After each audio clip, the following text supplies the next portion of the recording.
So I wanted to come with some updates from South Carolina Board of South Carolina Department of Labor Licensing and Regulations from the Board of Barbering.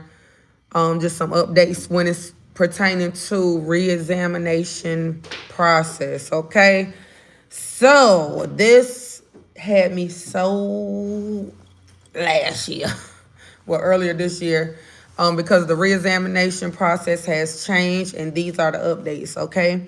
For anybody that is interested and you need a barber mentor, a barber coach, or a barber school to get your training at, Dynamic Barber Institute is here to service you. We are like a very affordable school in the area to give you everything you need to start your career off strong in this industry. So, according to Barber Regulations 17-12, 17-12, barber students, applications, permits, progress reports, examinations, re-examinations, each student who completes training in barber school or college or under the supervision of a qualified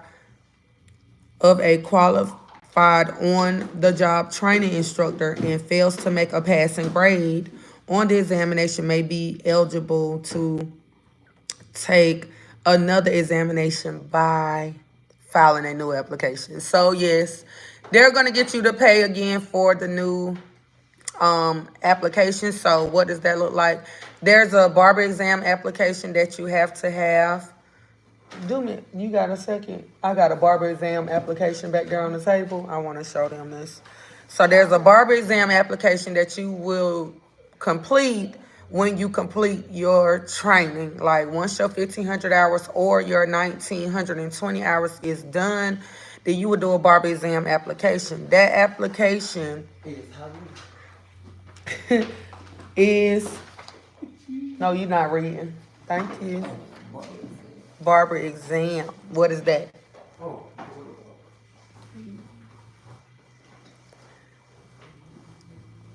So that exam has stipulations just like the permit. Each application, make sure it says barber exam. Mm-hmm.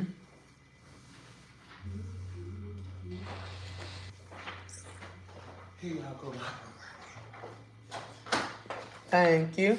So the barber exam application includes the things that you need to include with the application is check or money order in the amount of $45 paid to the board.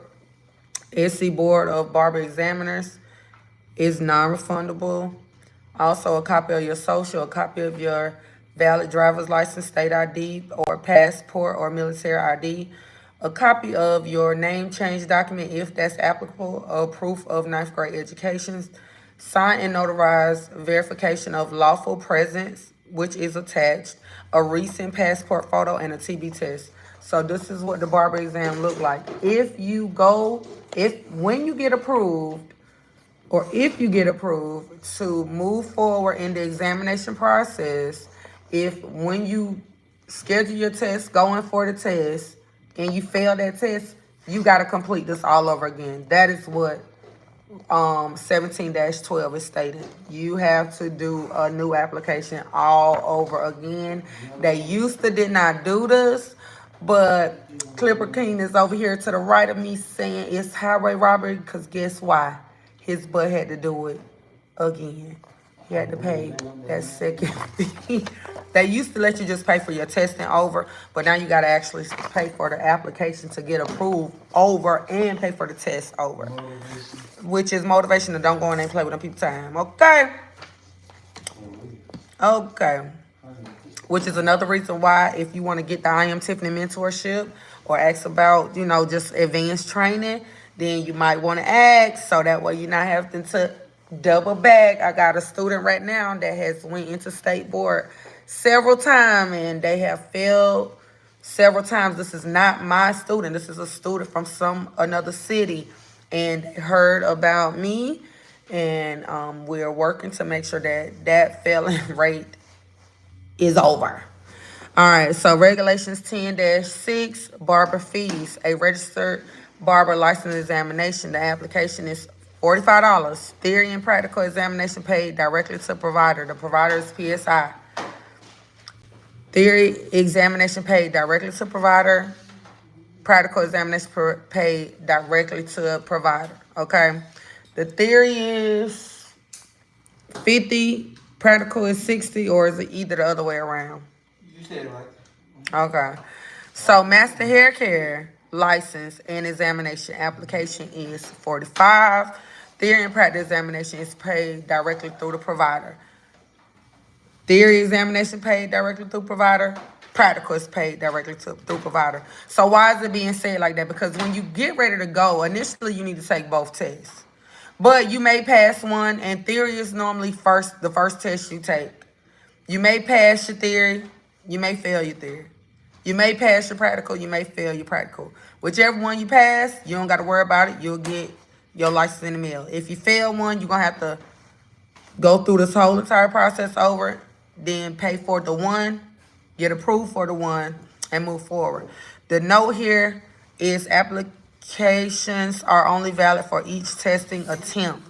If an applicant fails one or both portions of the examination, they must complete a new application and pay the application fee that's stated by the board. So again, state board, see you later, thank you. Next time you could have got a lineup. Next time, if you had time, you could have got a lineup. I'll be in next week. Okay. I read one like yesterday. Okay, you ain't losing. You see? Mm-hmm. You see my locking? Mm-hmm. And on that three. All right. So, basically, what was I saying about? Yeah, the testing attempts. Oh, so what's happening is these are LLR. LLR is who's approving the applications and what have you. Once LLR approved, LLR is not the testing site. The testing site is partnered with LLR. So LLR has its rules and regulations and how we go about it. And once we approve, we go to the testing site, and then the testing site will be taking the funds so that way you can test nationally, in however it's set up for your state, which that is where the NIC bulletin come in at. Follow for more, follow for more tips, follow for more training. He just stopping by visiting. Follow for more training. This again is basically some updates for the reexamination process here in South Carolina. Thanks for tuning in. I am Tiffany, your dynamic educator. So, and if you are in the South Carolina area or any one of the areas that we may mention, then feel free to come out and come on, get some training. All right. Y'all be blessed. Catch you later. Happy holidays.